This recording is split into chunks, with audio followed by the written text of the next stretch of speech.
24 de agosto, segunda-feira, sejam bem-vindos a mais um episódio do Mercado Flash. Eu sou o Pedro Pimparel Serafim, também conhecido na caixa de comentários mais recentemente como o Perlim Pim Pim. Malta, este nome já chegou ao meu núcleo de amigos. Eu tenho colegas meus a tratarem-me assim, tudo graças a vocês e à vossa criatividade. Já não me bastava pimpas, já não me bastava serafas e agora pronto, também sou o Perlim Pim Pim e tenho que absorver então a nova alcunha. Opa, inacreditável. Hoje temos muitos assuntos para falar convosco. Deixar antes de mais só a nota para subscreverem ao nosso canal. Estamos quase a chegar à marca redonda dos 100 mil subscritores e só conseguiremos atingir esta marca com a vossa ajuda. Sem mais demoras, vamos então a mais um episódio. O Futebol Clube do Porto está muito perto de contar novamente com Seko Fofana, segundo então o jornal O Jogo. A direção azul e branca está próxima então de um acordo com o Rennes para mais um empréstimo de uma temporada. As negociações estão em fases muito adiantadas e como tal o desejo de muitos esportistas está muito perto então de ser concretizado. Parece que vai mesmo ser realizado. Estamos a falar de um jogador que nunca saiu do radar dos responsáveis azuis e brancos, um jogador que durante os 6 meses mostrou toda a sua qualidade na Invicta. Estamos a falar de um negócio que à partida não terá qualquer taxa de empréstimo envolvido, mas o grande problema, a grande dificuldade no que diz respeito a este processo é então a distribuição salarial. Seko Fofana ofere no Rennes 6,3 milhões brutos por ano e a AVB tentará certamente reduzir este valor, que é completamente insuportável para qualquer clube português. A título de comparação, Diogo Costa, que é uma das peças mais fulcrais do Futebol Clube do Porto, ofere 5,8 milhões brutos por ano, isto sem contar com os bónus nos dois casos. Não estamos a meter estes números para cima da fogueira. É uma grande aquisição, não é? É um jogador que chegaria para colmatar a saída de Rodrigo Mora, um jogador com características diferentes, não é? Um jogador mais forte fisicamente, que daria um pouco mais de poder de fogo no miolo e, a meu ver, é um jogador que encaixa melhor nas ideias de Farioli, é um jogador que vai mais de encontro com o que o treinador italiano quer implementar no clube, a sua forma pragmática de meter o Porto a jogar, uma equipa que sofre poucos golos e que chega lá à frente e resolve partidas. Seko Fofana encaixa melhor neste tipo de mentalidade e é um jogador que chegou a meio da época passada, mas teve um impacto imediato, marcou 3 golos importantíssimos na conquista do título dos Dragões, marcou na recepção ao Sporting, marcou na recepção ao Famalicão e marcou um golo importantíssimo na Pedreira que permitiu mais 3 preciosos então pontos na caminhada. De realçar também que com a chegada de Wang In-beom, o miolo deve estar então fechado para atacar os objetivos de 2026-2027. Seko Fofana tem um valor de mercado de 8,5 milhões e um contrato que se estende até junho de 2029. Benfica admite então vender Richard Rios, principalmente agora com um Palhinha a bater à porta, não é? Já não foge aos encarnados, temos vindo a falar sobre este assunto nos episódios anteriores. Quanto a Richard Rios, há um interesse muito grande por parte de um emblema histórico de Itália. Segundo o jornalista Bruno Andrade, a Roma já fez mesmo uma abordagem oficial por este médio colombiano e depois de Mora, parece mesmo que o João Rossi andam novamente a vasculhar no mercado português. As Águias querem um valor a rondar os 40 milhões de euros e os romanos nesta fase não estão dispostos a atingir esse montante, querem baixar este valor. É também importante realçar que o Benfica pagou 27 milhões de euros ao Palmeiras, um valor muito significativo para ir buscar este jogador ao Brasil. Na última época esteve longe da melhor versão numa primeira fase da temporada, mas acabou por melhorar significativamente com o andar da carruagem. Foi um dos jogadores mais importantes naqueles jogos decisivos, naqueles jogos grandes, porque é um jogador realmente com uma excelente capacidade de recuperação, um jogador com muito pulmão, que faz vários quilómetros dentro do terreno, só que parece que esta temporada não iria contar para a titularidade, ou pelo menos nesta fase inicial estava longe de se assumir como um titular. parece que corre por trás na luta pela titularidade com o Leandro Barreiro, que parece ser a opção prioritária para Marco Silva numa primeira fase. É um jogador que oferece outro tipo de coisas ao jogo, é um jogador que aparece muito bem em zonas de finalização. Leandro Barreiro já mostrou que é um jogador com golo, e Marco Silva estava a optar realmente por este médio luxemburguês, e como tal Richard Rios estava a perder um pouco do espaço que vinha a somar no final da temporada passada. Getafe e Bournemouth também estão na corrida, também já tínhamos falado do Newcastle, que já integrou esta lista, mas parece que agora está fora de estar interessado então por Richard Rios. Se Richard Rios for embora, provavelmente o Benfica teria de ir atrás de outro médio, se calhar um jogador com características diferentes. Tem-se falado de Marc Casadó, que acho que é uma opção, diria, irrealista nesta fase, mas poderei estar enganado. Mas um jogador com características semelhantes, um jogador mais de leitura de jogo, um jogador mais cerebral.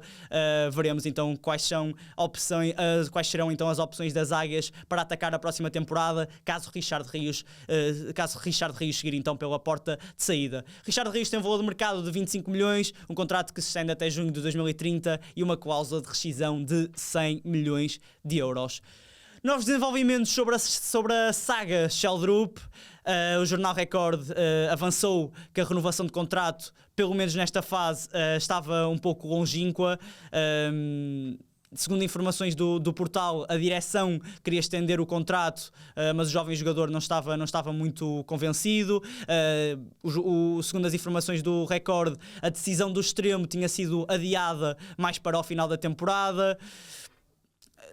O avançado não se sentia valorizado na última época. Sheldrup veio a público desmentir um pouco esta ideia então através das redes sociais, foi escrever então num post da página Amor Encarnado, a dizer que parem de espalhar então estas mentiras nos meios de comunicação, como quem diz, tudo o que foi dito não é verdade, tudo o que diz respeito então à questão da renovação.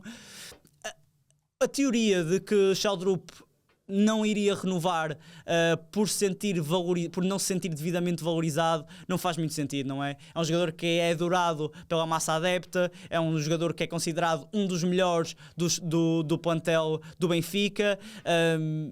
Acho que não seria esse o motivo pela continuidade de Sheldrup. Acho que o que faz mais sentido, se realmente Sheldrup não renovar o contrato, é porque realmente quer seguir para um tubarão europeu, o que faz todo o sentido, porque é um jogador que na última temporada esteve em grande destaque, 10 golos, 7 assistências em 43 aparições pelos encarnados, números muito, muito superlativos. Mas a direção do Benfica continua sem querer vender este jogador. Há abordagens de clubes ingleses e de clubes alemães, mas o Benfica quer continuar a valorizar a sua pérola de 22 anos. Foi um jogador que teve em grande destaque no Mundial, mas também é importante realçar o excelente arranque de Prestiani na temporada. É um jogador que parece ter ganho uma nova dimensão pela esquerda e acredito que será difícil Sheldrup agora conseguir tirar o lugar a Prestiani. Veremos se irá haver uma remodelação na frente de ataque, até porque Sudakov acrescenta outro tipo de coisas ao jogo, mas não tem sido o jogador se calhar mais decisivo naquela zona mais adiantada. Veremos. Eu acredito que esta novela terá mais capítulos nos próximos tempos. É a altura então de aguardar. Sheldrup tem um valor de mercado de 40 milhões de euros, uma cláusula de 100 milhões de euros e um contrato que se estende até junho de 2028. São mais 2 anos, não é? Até ao final do contrato, por isso muita coisa pode então acontecer. O Sporting parece ter encaminhado o substituto então de João Virgínia, Kaique Pereira, numa informação que já foi confirmada pelo 00. Estamos a falar de um guarda-redes brasileiro de 23 anos, uma cara bastante conhecida aqui em Portugal. Ele esteve no Nacional na temporada passada, fez 28 jogos, mostrou-se sempre a um grande nível aqui em Portugal, mostrou ser um guarda-redes muito, muito seguro entre os postos. Há 2 anos também atuou então pelo Farense e foi sempre cedido então pelo Palmeiras nestas últimas passagens aqui por Portugal. Os Leões pagam então 4 milhões de euros ao Verdão, de acordo com a ESPN Brasil, um valor que não é lá está, face à quantidade de negócios que o Sporting já esteve neste defeso, 4 milhões não é nada, é uma pechincha, tendo em conta que é um guarda-redes que também poderá lutar pela titularidade na baliza do Sporting, não é? Estamos a falar de Rui Silva, que não começou nada bem esta temporada, foi um arranque muito pouco conseguido, e Kaique Pereira poderá intrometer-se, se calhar com o passar da temporada, nesta briga pela titularidade.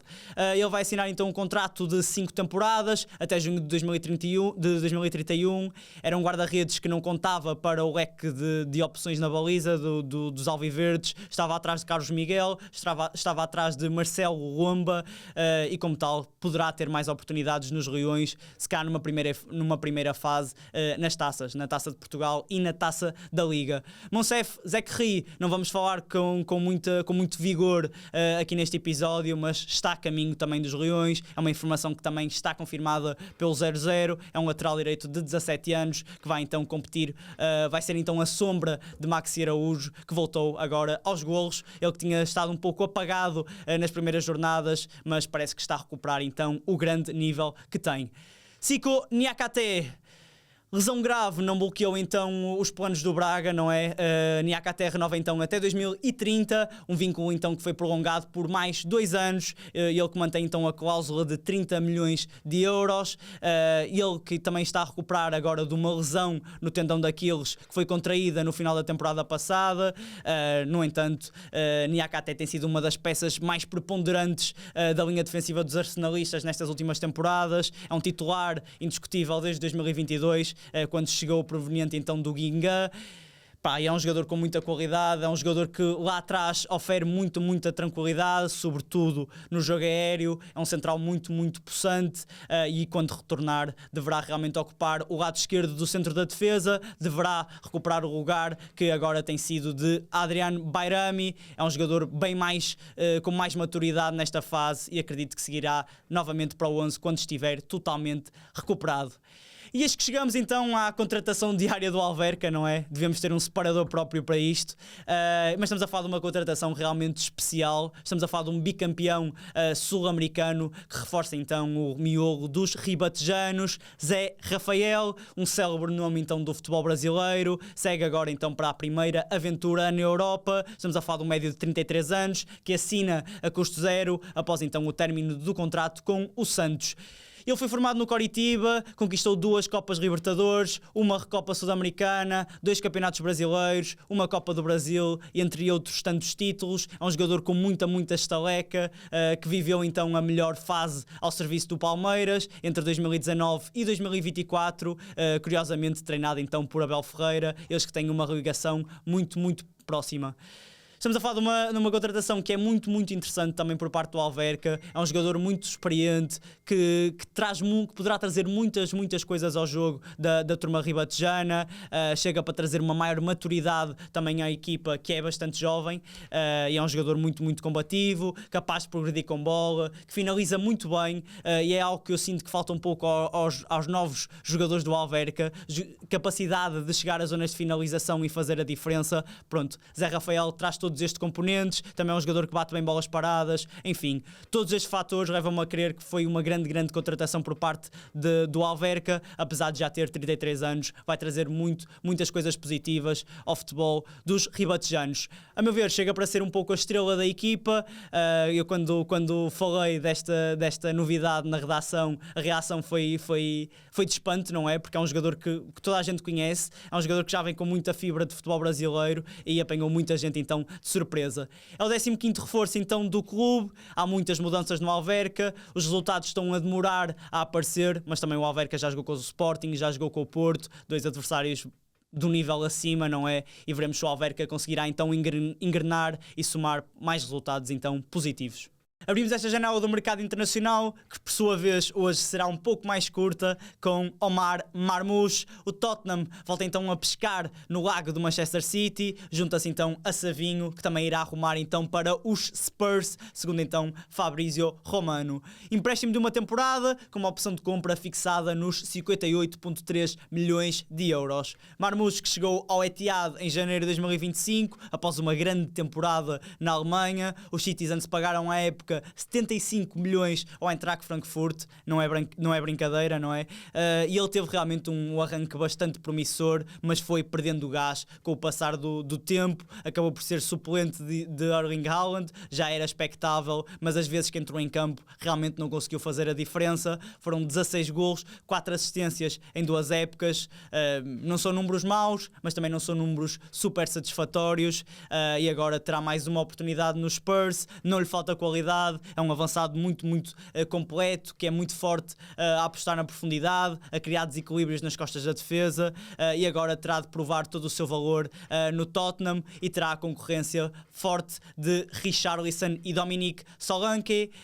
Eu acredito que Marmoush é melhor que estes 2 jogadores, é melhor que Solanke, é melhor que Richarlison, e como tal acabará por se ganhar o seu espaço com Roberto De Zerbi.